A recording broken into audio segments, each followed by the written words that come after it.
It's all about humanity. About humanity.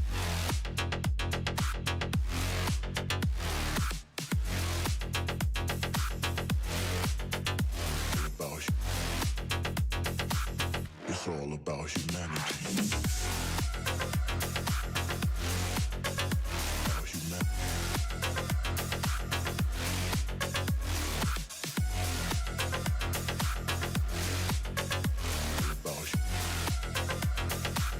It's all about humanity.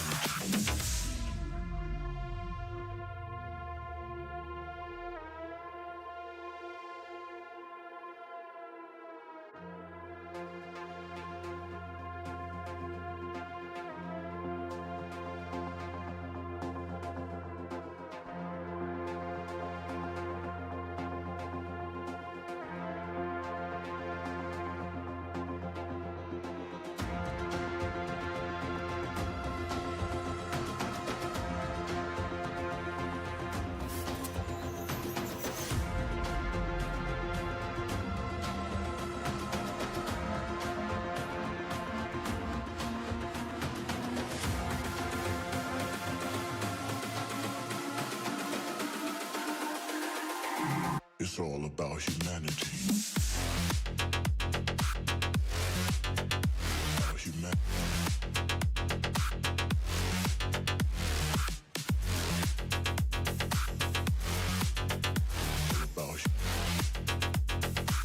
It's all about humanity. About humanity.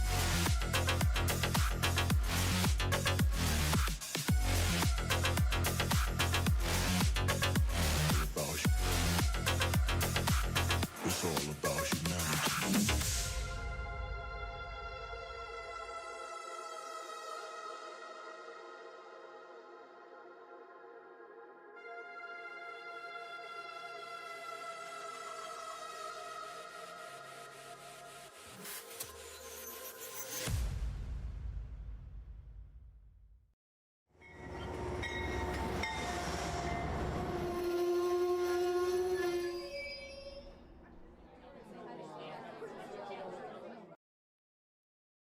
Hello, model citizens. Welcome to Junction. My name is Heath, and tonight on Trains and Tech, I think we're going to talk a little bit more tech than trains, but I'll try and make it interesting and hope you stay along for the ride. I do have some things to open, some stuff I've been working on, but then we'll maybe see if I can figure out some of this tech stuff, which is always an adventure, always.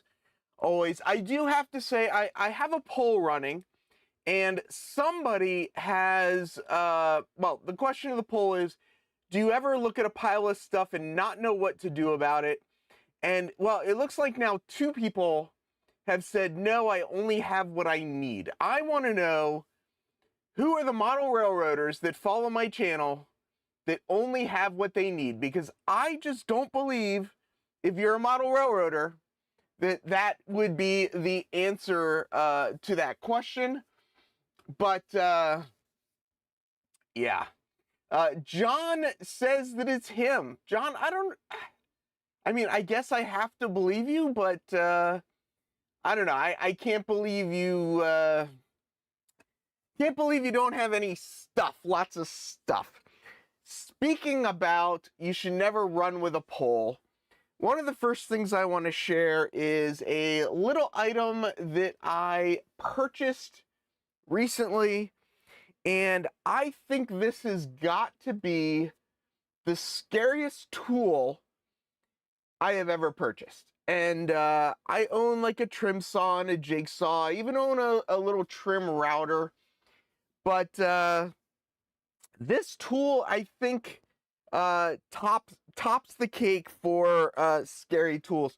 If you weren't here last week, I did get into 3D printing. I do blame people like Bernard from Mini Prints for the inspiration to even attempt to get into that as a hobby, and it's already a little bit of a rabbit hole. I do like to be prepared. I'm not a Boy Scout by any means, but I do like to be prepared, and sometimes 3D printers, filament 3D printers, get clogged. There are a couple of different ways to remove a clog, but, you know, Facebook starts feeding you all these like advertisements once it knows you're interested in something. It just doesn't stop feeding you stuff. So one of the things that kept feeding me was this no clog tool. And I kept saying, that's like I should have that on hand just in case. But I'm not going to follow a Facebook ad because, Facebook ads. But, I jumped right onto Amazon to see if maybe I could see if I could find this tool on Amazon.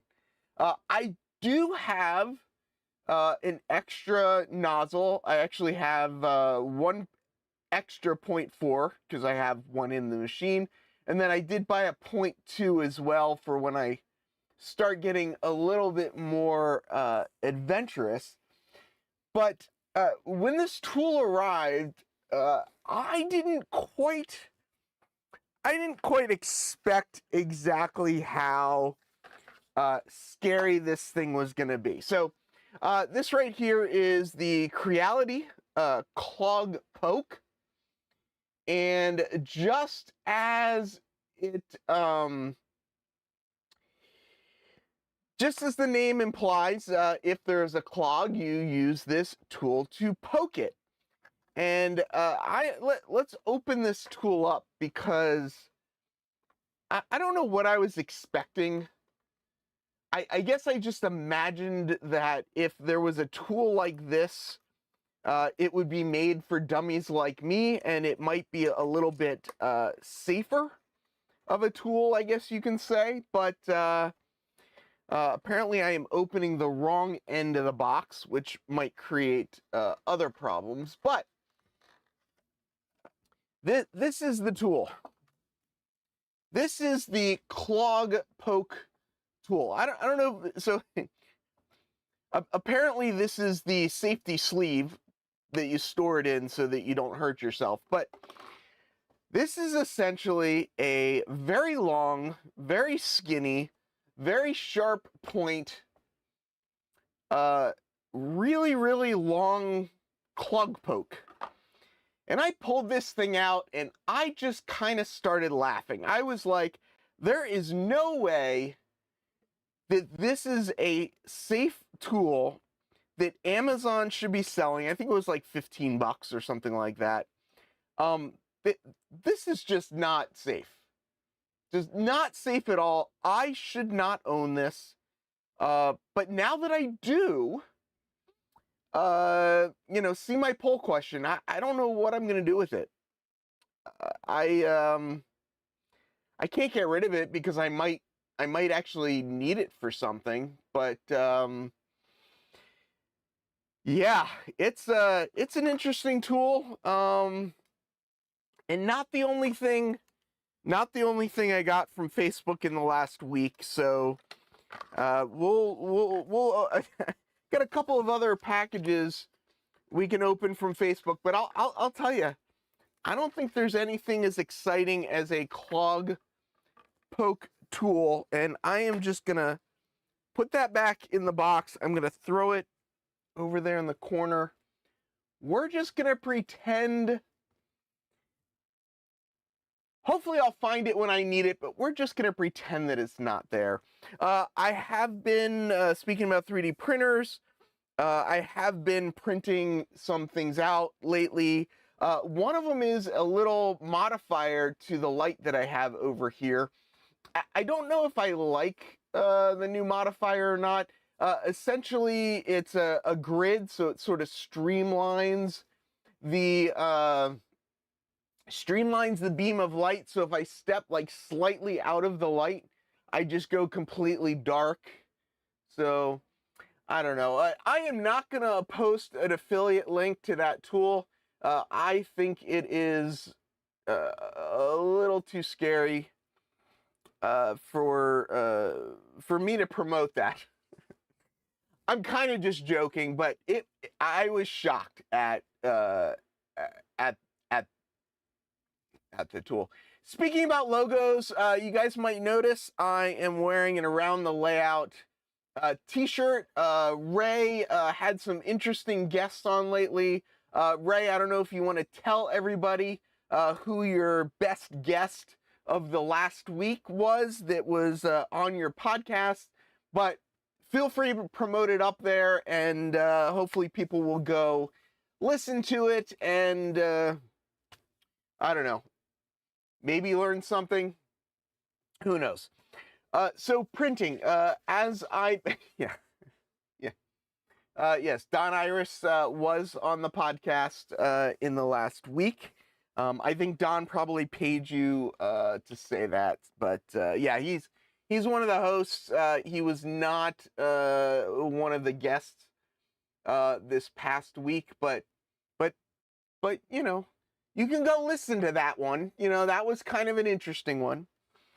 So the reason I got the 3D printer, I mentioned this before, it's because of that bridge back there along the back of the layout. It's okay as it is, but I want to up. I want to up that. It's not. Yeah. So I found online a pre-existing bridge, and I thought I would do some test prints. It is not the correct bridge by any means. The railing's completely wrong. The design is completely wrong. But what I figured was if I just started sort of printing N-scale bridges, it might kind of help me figure out, what I want to do, where I want to go, what direction I want to go in. So we do have, and that's the wrong button.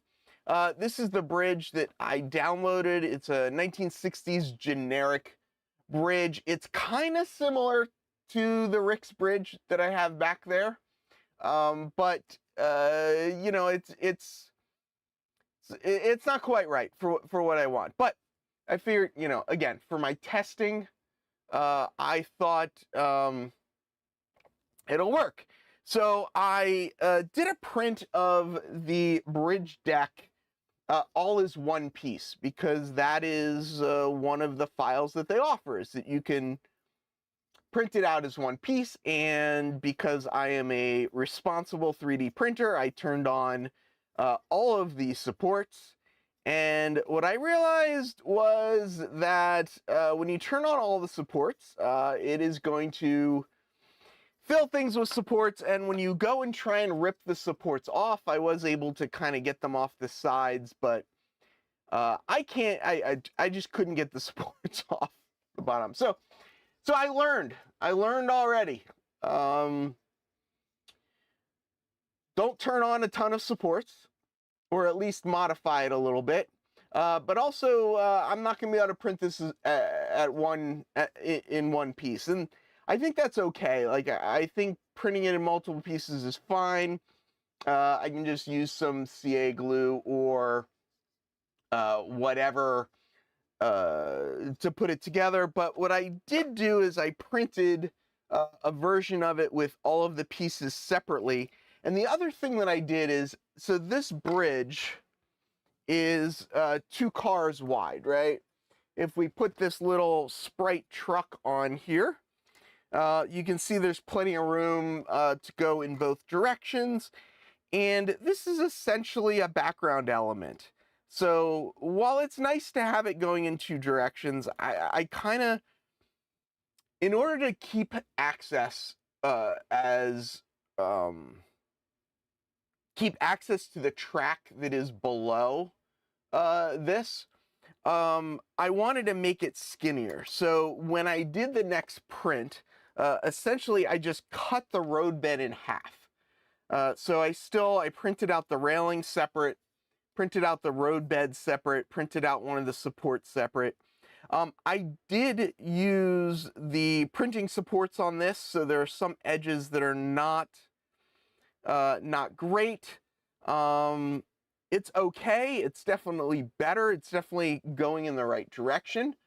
This is also just with a 0.4 nozzle. It's not with a 0.2, so things like the road bed definitely could print in 0.4, but things like the railings would probably want to be printed in 0.2. But I thought this came out pretty good. It serves the needs of like how I want it over the track, right? So it's going to kind of, why don't we zoom in just a little bit? Lynn, you actually can see the imperfections, or at least I can. And yeah, you know, but the idea being is the support leg is kind of, you know, cut off. So half the road will be, you know, behind the backdrop, right? So if that's my backdrop, but it leaves more room for the track underneath it to kind of be able to reach it. So I kind of did that, kind of made it like that, and you know, it's a good one-lane road. It just means that all the traffic is going in one direction, not two directions, but I think this might be the way I want to do it. One other option might be, and I actually just thought of this, I don't tend to like things being in straight lines, whether to the backdrop or to the edge of the layout. I wonder if I should make this at a slight angle. It definitely would complicate things a lot more to have it at an angle. But maybe if I did it at an angle, at like one end it can be, you know, one car wide. At the other end it could be a little bit wider. So I'm kind of playing with 3D printing things somewhere over here. And I probably should have looked for this before this stream started. But somewhere over here I have another version that I printed out. I don't know where it is, but I printed that version out without any supports just to see how it would do, and it was okay. Again, it's kind of these, yeah, I don't know. I'll have to keep playing with it. Hey, look at this! Look at this offer. Celebrate Heath's long-awaited appearance. I don't know that anybody was actually waiting, but I appreciate the statement, but I don't know that anybody was waiting. We'll celebrate Heath's long-awaited appearance on ATLP. 10% off all t-shirts at aroundthelayout.com/shop with the code Heath209. So it's episode 209 is the episode that I was on. Good now until Friday night at midnight. I happen to have two Around the Layout shirts. I have this red one. I'm always a fan of red. I don't know why, but I am. And I also have a black one. So good quality stuff. Works for me. So yeah, it'd be great. Support Ray. Support what he's up to. Go visit Ray at Amherst. I will be going to Amherst in 2 weeks. I'll be there on Saturday. And you know, go say hello to Ray and to everybody else. And should we open some more packages? So on my Discord, sometimes conversations go sideways. And oh yeah, Saturday at 3:30, there's kind of a get together of people. at Ray's booth or next to Ray's booth or on top of Ray's booth, whichever you want. Yeah, you can stop by whenever, but yeah, 3:30 we're gonna do a little gathering, and then I'll head off to the train and head home. But at 3:30, I'll do a little gathering. It is sponsored by the Salt, the S. Who's it? It's on Facebook. Go look. I don't know. Use the unclocker to open the packages. No, that is staying over there. Okay, so on Discord, there we go. SRCA. This is why I never open these packages, is because I don't know what I'm talking about. Somebody corrects me in the chat. I have to go back and actually read what they're posting in the chat, because if I don't correct myself, then there's going to be misinformation out there, and then I just never get to opening packages, you know. Okay, so what are we doing? We're opening packages. On my Discord, if you don't know, I have a Discord. We talk about random things sometimes. I think it was Don West posted, was it Don? I think it was Don. Posted, is it West? What is Don's last name? Now I'm blanking. I think it's West. Doesn't matter.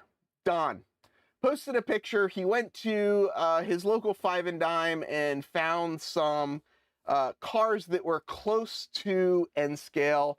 And I think they're called like Jade Nano. Jade Nano is the Nano series. Jade makes a bunch of different scale stuff. The Nano is kind of close to N scale, some of it. So I started thinking like, you know, like I've got a bunch of these, you know, like this Sprite truck, right? This is a, you know, a classic Metalworks Sprite truck.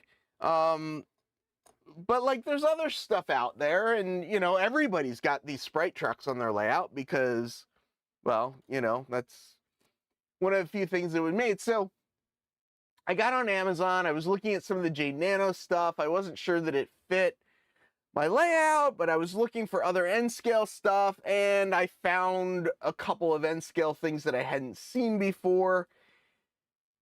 And I kind of said, okay, let's check them out. I don't know the quality. I don't know what we're going to get into here. I don't know what these are going to look like, but I've got two packages, one a little bit bigger than the other.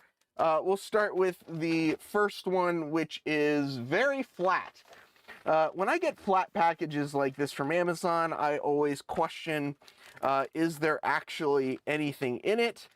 Sometimes I have ordered stuff and there's nothing in it. And yeah, the Jade Nanos look like micro machines. So yeah, Dennis number 3, you are going to be demoted to Dennis number 4 unless you get yourself a Sprite truck. But yeah, sometimes I get flat packages and there actually isn't anything in them.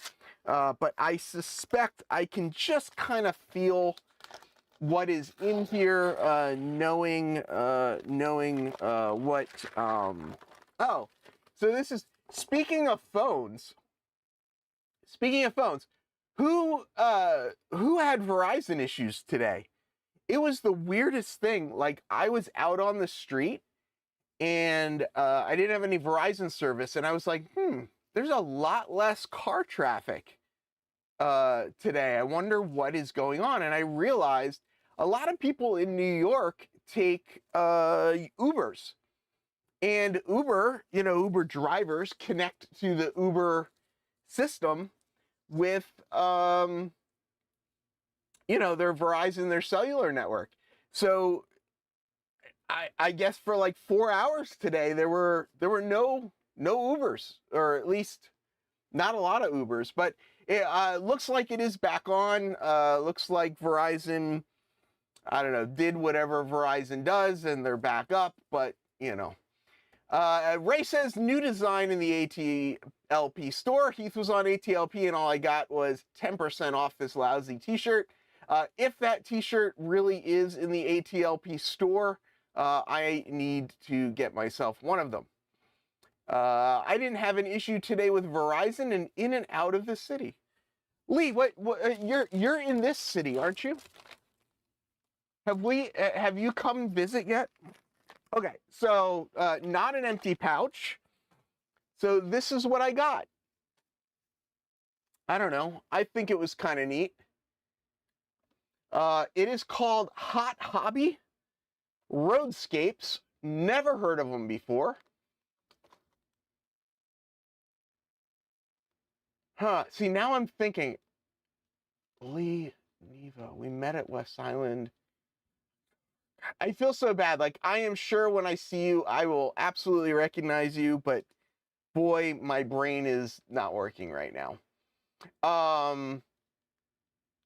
Ray, why do you have so many phones? Are you that important that you need 2 phones? Okay, anyway. Hot Hobby Roadscapes. I have no idea who these guys are. I have no idea where this stuff is made. Oh, apparently there is a website. I don't know. Hothobby.com. I don't know. I mean, I guess it's an okay site, but, you know, check it out at, he's got a nice beard and is a little on the shorter side. Lee, gosh. Lee, send me a picture. So what these are little construction barrels. I don't know if you can make that out. But yeah, construction barrels is what they are. And I kind of, what was interesting is several of the N scale items that I found were actually construction based stuff. And I kind of figured, yeah, like my layout can probably have a little construction area. So I thought I've got these little roadscapes, little construction barrels, which takes me to the next package. And I will say, there is a third package that comes with this adventure, but that other one isn't coming until January 29th. And I don't know about anybody else, but I can't wait that long to open a package that I know what is in it. So, yeah. Yeah, well, hopefully that far corner is going to get some construction happening pretty soon. Pretty soon. Yeah, that is true. There's always a third package, just like the poll says. Do you ever look at a pile of stuff and not know what to do about it? Okay, 80% of you so far have said yes, you ignore it till another day. There are a couple of people who, I'm not saying you're liars, but I don't know. I think you're lying. You only have what you need. I don't believe you. Anyway, so this is another package from Amazon. Again, it claims to be N-scale stuff. I don't know if it is actually N-scale stuff, but somebody called it out earlier. They said, oh, is that just knockoff Micro Machines stuff? And this is a Micro Machines thing. I don't know when this was made. I don't know if this was made, I don't know. I'm going to guess this is a sort of recent made thing. The collect them all world construction crew. So they're a little, you know, you could tell in the picture, not high quality. These are not cars that you're going to put at the edge of the layout and tell everybody to come, you know, look at them and see them. Oh, it says micro city scene included. Ooh, look at that. So I don't know if these are really actually N scale, but I think they're, where's my truck? Now I want to open this and see, right? Am I the only one that's curious enough to actually dig into this? I know, like, this is probably worth like thousands of dollars, and here I am, like, you know, just opening it as if it's, you know, nothing and not important. So here we go. Let's get this scene open. I mean, this is, look at it. I mean, this is some quality quality material here. I don't know about anybody else, but I don't think it gets better than this. All right, here is the trucks. I love how they, like, you know, secure things. I don't know. Well, yeah. I am not a toy collector. I know there are toy collectors out there. I am not one of them, but yeah. Okay. So this little scene here definitely looks like something that I will need to include on my layout, because if this is not fine modeling, I don't know what is, and we are still trying to figure out how to get these off the thing. When in doubt, get snippy. Getting out the snippy device. Let's just go to town. This looks a little bit like a Greydall, I guess you can say. It is, something's holding on to it, or a little crane thing. Let's see. It says 2020 Hasbro. So there you go. It's made in 2020. I guess they still have plenty of them in stock. So, you know, if you want to have some cheap construction equipment. So that says it's the crane. This is the cement mixer. This here is the dump truck. What are people saying? If that's what you're doing instead of traditional scenery on your layout, hey man, you gotta do what you gotta do. Like, yeah, I guess, I know, I just said that. Like, I'm not a toy collector, and I am. I'm a toy train collector. Yeah. I tried to sneak that one by, but I guess that that didn't work. I'm not quite sure how this is supposed to work, but I don't think I'm going to be able to get all of the vehicles onto this one little construction area here. But I am kind of excited. Let's see, how do I get this off? I do not see anything to cut. Let's just reach under there and start randomly cutting things. There we go. Okay. So now we've got a construction scene on the layout.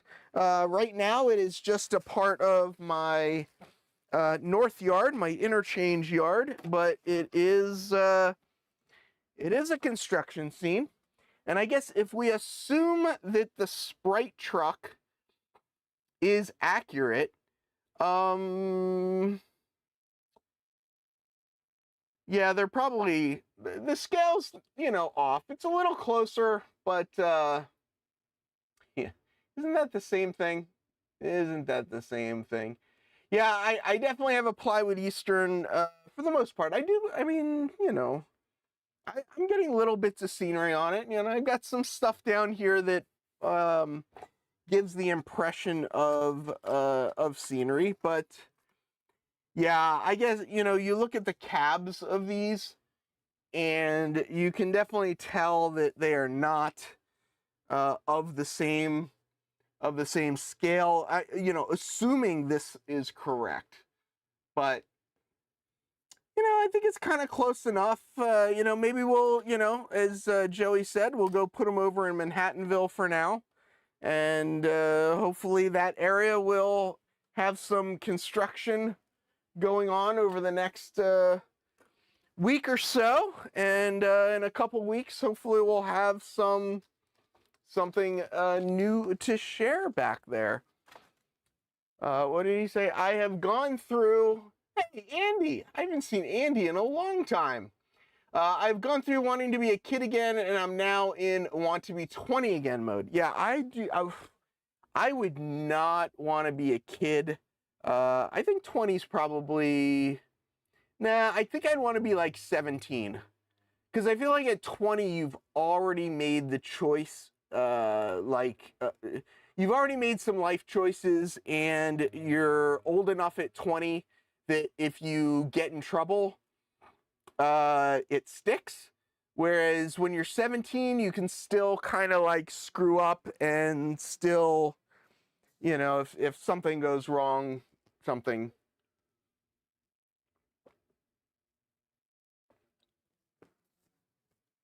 goes wrong. It is very late for Andy right now. He is on the other side of the pond. Dennis says, don't be in a rush to be in your 50s. I am in my 50s, so does that mean don't be in a rush to be in my 60s? This 100%. Man, when I was 20, I could beat the crud out of my body, and it would just bounce right back. Oh, Adam's got a new job. Oh, yeah, I get you now. I get you now. Where should we go from here? I guess we got to get into the tech, because that's where we're going. I'm gonna open a file really quickly on my computer that I should have opened before I started streaming, but I didn't open before I started streaming, so I am going to open it now. So if you guys remember, a couple weeks ago, I said I am going analog. And I decided that this was going to be how I was going to proceed. And I showed you guys how far I had gotten by sharing with you all of the blank pages that were in the book. So as you can see, we still have blank pages in the book, but I decided to go back to digital. I don't know what it is. I don't know what it is. I don't know why, but I have an aversion to paper. I like things that are digital. So in order to proceed, what I had to do was document a couple of things. So I did do that on paper. I could have done this as well. I did this on paper. So I documented, these are all the DCC addresses of all of the turnouts, and on another page somewhere, which I don't know where it is right now, which I thought it was right on top, but it obviously wasn't.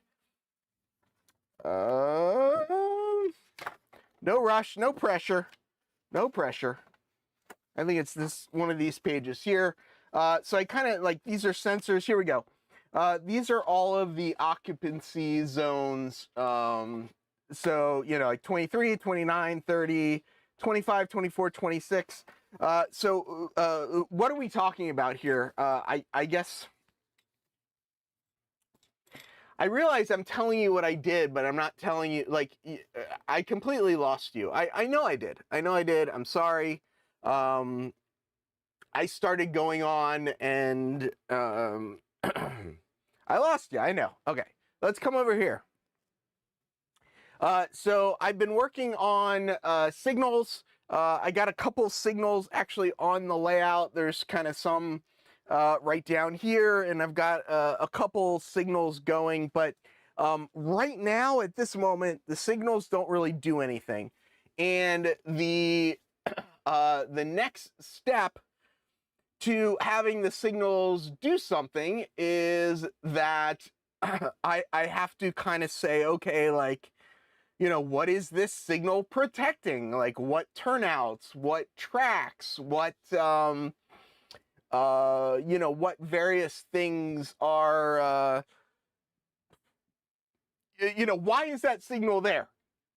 Right? Like, I don't need signals on my layout. I want signals on my layout. It's a lot of fun. But I need to say, like, what are they protecting? What are they doing? And yes, I do have I have a camera operator that lives in the corner now.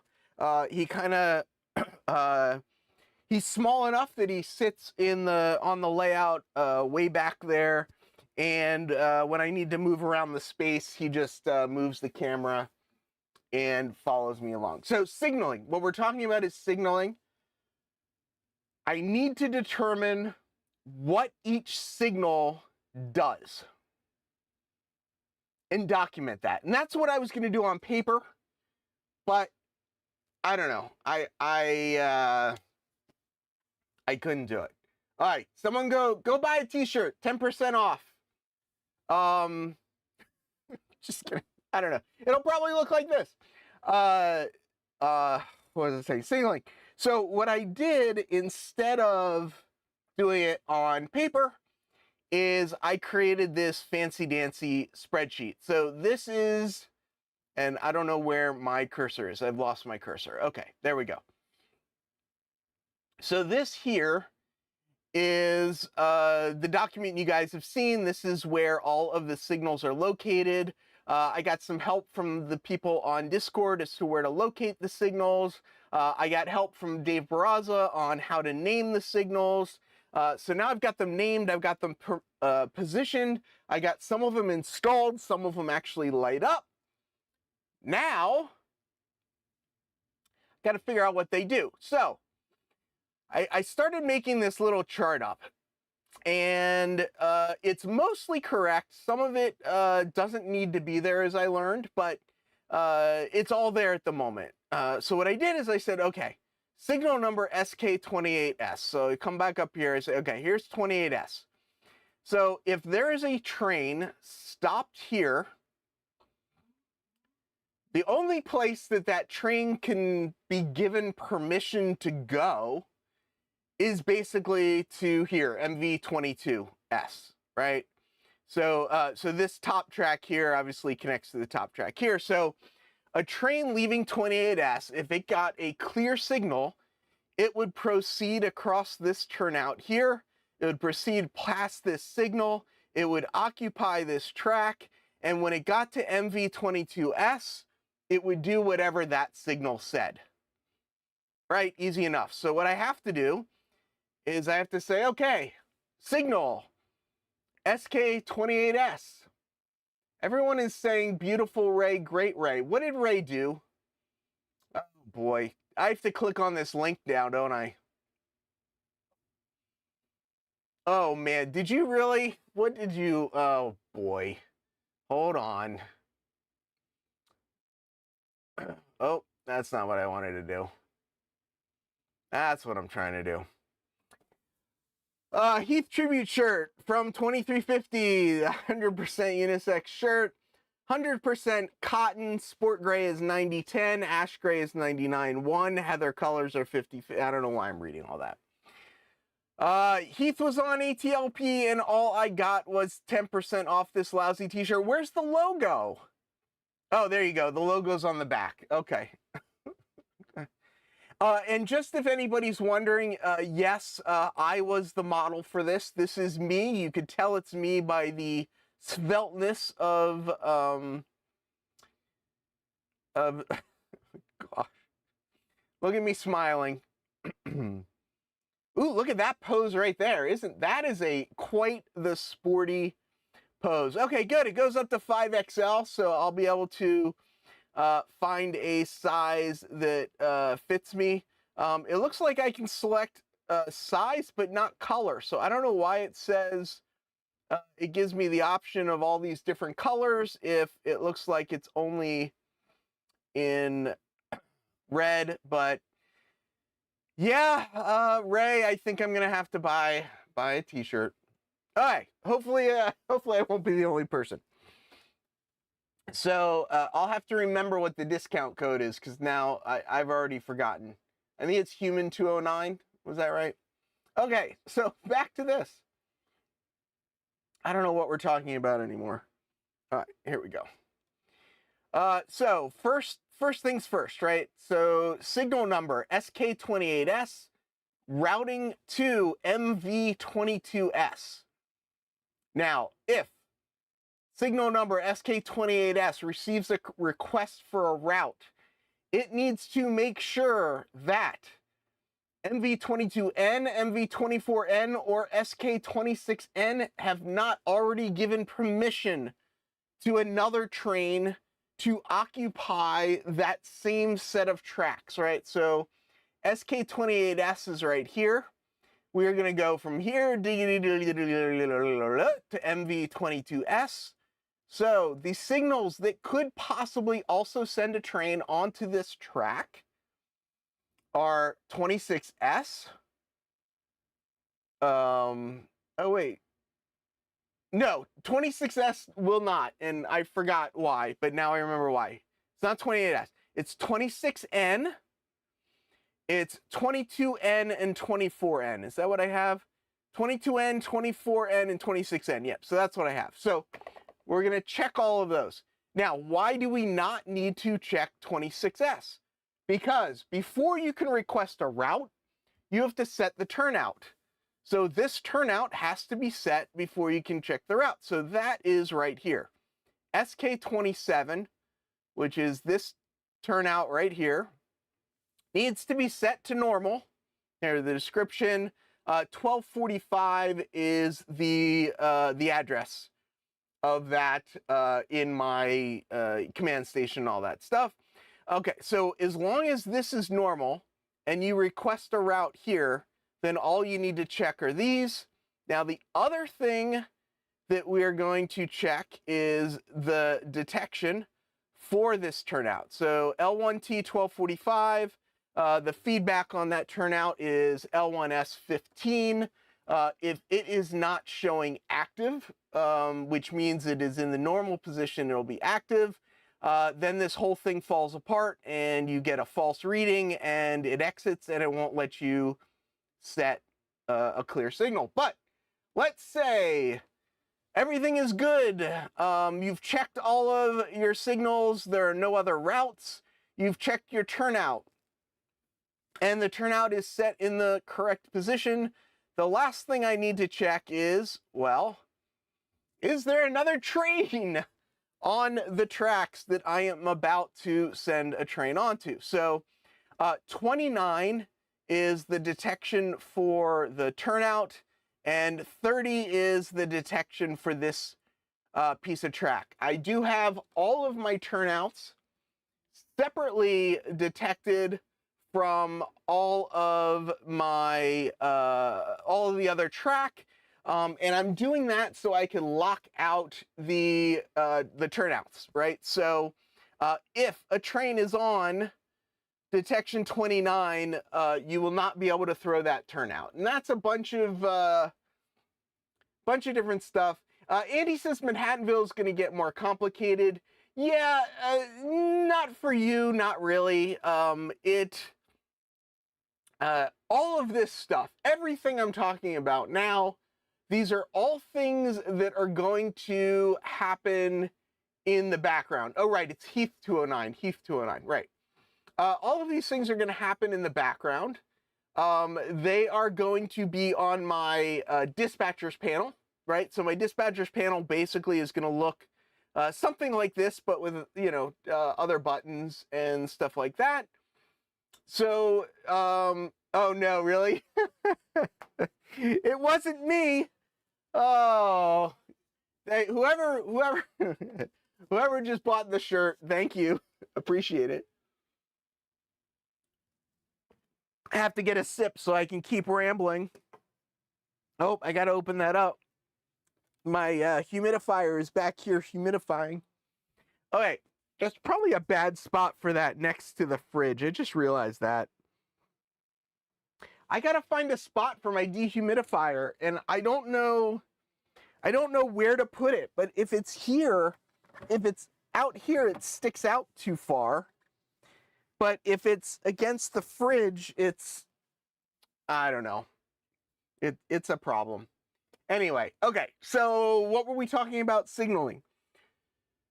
All of this stuff is stuff that the layout owner has to figure out in the background, that by figuring it out in the background, the operators don't even have to think about it. And that again takes me back to, you know, one of the things that I talked about with Ray. And one of the things I talk about frequently is there is a big gap between being an operator and being a layout owner. Now, you don't have to put signals on your layout. This is just something that I want to do. It's something I kind of enjoy. But yeah, speaking about the Rails oxidizing, I really need to schedule my next op session. Basically, I got a little bit messed up with my schedule, and I'm not sure really what to do because of Amherst and some other obligations that I have. And I probably missed the opportunity to have one this weekend, but yeah, I gotta schedule another op session. Russ wants to know, do the shirts run big or small? Mine fit pretty much right on. Yeah, no. Knowing me, it would fall off the shelf and it would land on top of my head, including dumping all of the water on me. So let's go back here and look at this. So track detection, right? We talked about 29 or 30. So 29 is detection zone 213, which is turnout 1245. 30 is detection zone 214, which is mainline 1. Mainline 1 is the main line here between SK and MV. So basically, once all of this is checked, once that's all checked, then, provided it's all, in the proper state that it needs to be in, then the signal can give a clear, kind of. It's slightly more complicated than that. I'm still learning. So after you do SK28S, you do SK26S, right? So 28S is up here, 26S is here. So the only difference between 28S and 26S is the direction of the turnout. So now instead of confirming that the turnout is normal, we're confirming that the turnout is reversed. So I went through and I did this with every single signal that I'm gonna have on the layout. So now that I've done all of this, well, if I had out-of-town guests coming to visit, they would definitely encourage me to host or schedule another op session. Yeah, I just have to schedule it, and I just I don't know. I got to look at the calendar. What is the weekend after the 24th and 25th? Because I think that's when I need to schedule one. But yeah, I got to figure that out. I am not a good typer. I am a good copy paster. Most of what I did here was all copy and paste. Like this L130 mainline 1. It's also detected here. A couple of these are detected in multiple areas, so you only kind of have to type it once, not type it, multiple times. So you might be asking yourself, where am I going to put all of this logic? Well, that is a great question. What I have here is, this is JMRI. Come on. Do your thing. Are you not going to do it? Okay, you're not going to do it. So this here is JMRI. This is what I'll call my office set of JMRI. So like when you click on the signal, you get the different options that you can set the signal to. And right now there is nothing protecting anything. You can click on these. Well, this one doesn't. There you go. You can click on these all day and they will basically just change to whatever change them to. So at this point, I could set trains to crash into each other, just like on the Addams Family. And no, Dennis, I cannot put any logic in your head because then it wouldn't work out. And yeah, so I run a dehumidifier in the summer and a humidifier in the winter, because in the winter, the humidity gets down below 20%, and in the summer, the humidity gets above 50%. So I run one or the other depending on the time of year. So this is my office, basically meaning that this instance of JMRI, this is where the dispatcher is going to sit. This is where, I guess what what is sometimes referred to as the movement bureau will sit. And the prototypical way, and I'm learning a lot of this talking to a bunch of different people. The model railroader way to do this is a lot of the logic would just be in the office, and that's just where it would be. That's where it would sit, and that's just kind of how it would go. In the real world, though, because it is a critical, it's a critical element, right? If the office for some reason got disconnected from the field would still need to be able to display a stop signal, right? It would still need to know the track is occupied. It would still need to stop the train. So you don't want your critical logic in the office. You want the critical logic in the field. And for some reason, I got into my head that, yeah, this would be a good idea for me to implement. And I got really caught up in trying to implement it because I don't understand LCC. I'll admit, not very smart. LCC is event-based, not state-based, right? So if a train enters a block and it triggers that occupancy detector will send out an event that says I'm occupied. Once it sends out that event, it's over. It no longer knows if it's occupied or not. That event got sent out. So what I don't understand how to do is, how do I say, okay, check whether that block is occupied? Well, I can't, because LCC doesn't check states. LCC checks events. So I need to create something that knows the state of everything based on what LCC tells it, right?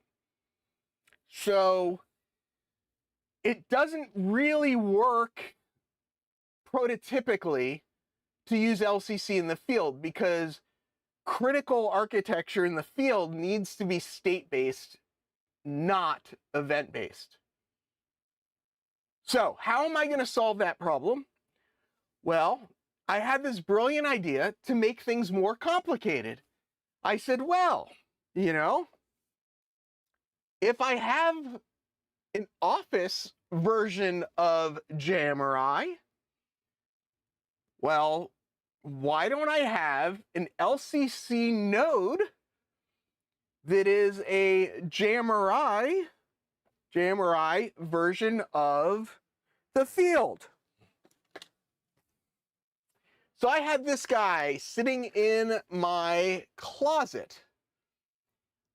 This guy in my closet is a Raspberry Pi 4. I was at one point running JMRI on it, but once I started running a bunch of panels and stuff, I wanted something a little bit more robust, went to a beefier computer. But I still have this Raspberry Pi. It's a solid state device. There's no spinning parts except for the fan. So it should be a pretty reliable device to have out in the field. So what I decided to do, and I'm going to plug this in right now, and we'll see if this actually works. I don't know for sure, but I just plugged it in, and I need to give it power. I don't really know if this is going to work or not. I'm hoping it works. I've given it power. Does the detection nodes report the state? The detection node reports the state upon change, upon the event. So when a train enters the occupancy, it says, I am occupied. It sends out the event ID saying I am occupied. It then never will send out another event ID until that piece of track becomes unoccupied. So if a train stays on that piece of track for an hour, it will never send out another event ID. So it will not know that there's a train on that track unless somewhere outside of LCC you have stored that event ID was sent. So what you basically need to do is you create a bunch of memory variables in JMRI, and you basically, anything that happens, you store it as a memory variable in JMRI, and then when you check the state of things, you're actually then checking the memory variable in JMRI, not the actual LCC, and that's, I think, I'm not 100% sure, but I think I'm right. I'm pretty sure I'm right. I don't know if I'm right. I might be right. I might be completely wrong. There is a very, very strong chance that I am completely wrong. But I think I'm right. I'm pretty sure. I'm I think I'm right. I don't know. So that Raspberry Pi, that is my field here. So you can see it says RTSL field. This is Raspberry Pi Connect. This allows me remote access into the Raspberry Pi. And yes, I am barefooting it because it's warm in here, and when I have my shoes on, it makes me hot. So if I take my shoes off, not only can I do martial arts, but... So what I'm going to do is I am going to, what do I do? Click on this device, and we are going to connect via screen sharing, and it is waiting for a response from the Raspberry Pi, and then boom, bam.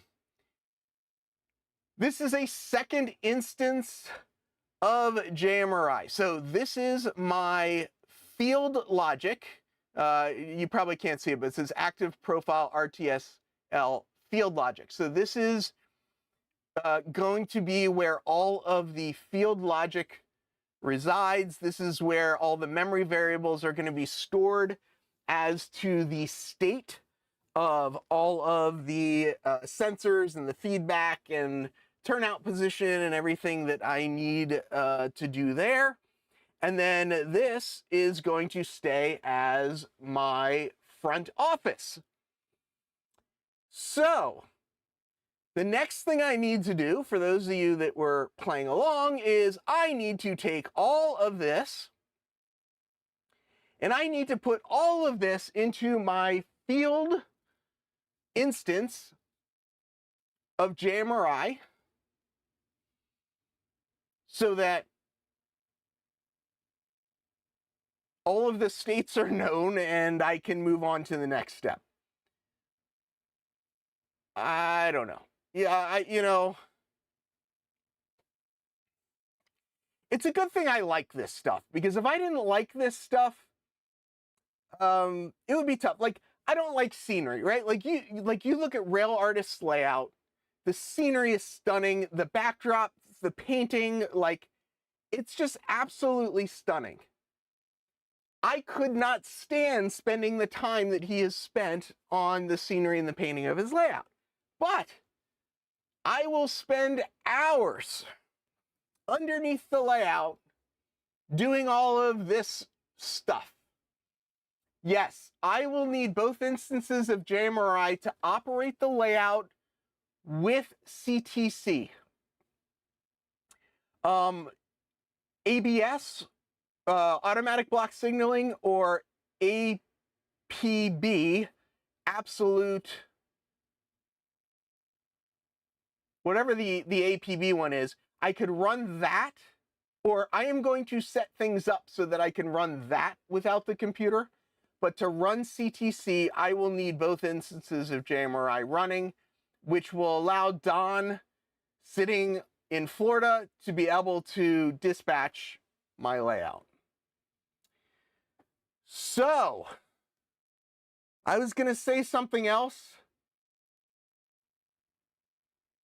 Is it absolute block signaling? No, it's AP, P as in Paul, B as in Bob, isn't it?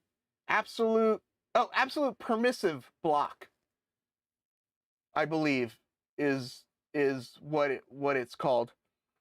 Man, I was gonna say something like so brilliant, and then I got distracted by something that Ray said, and all of my brilliance just disappeared in an instance, up in smoke. And now I have no idea what to say, except from the city that never sleeps, farewell, model citizens.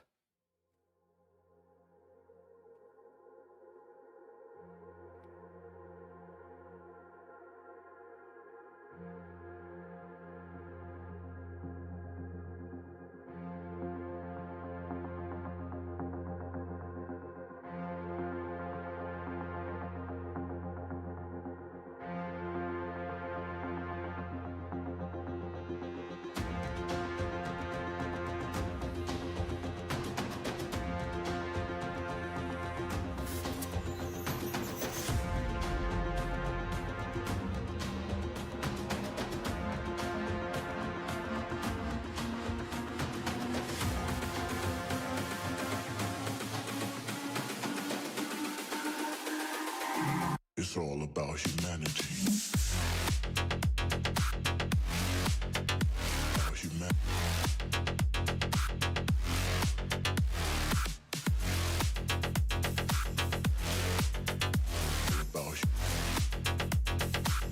It's all about humanity.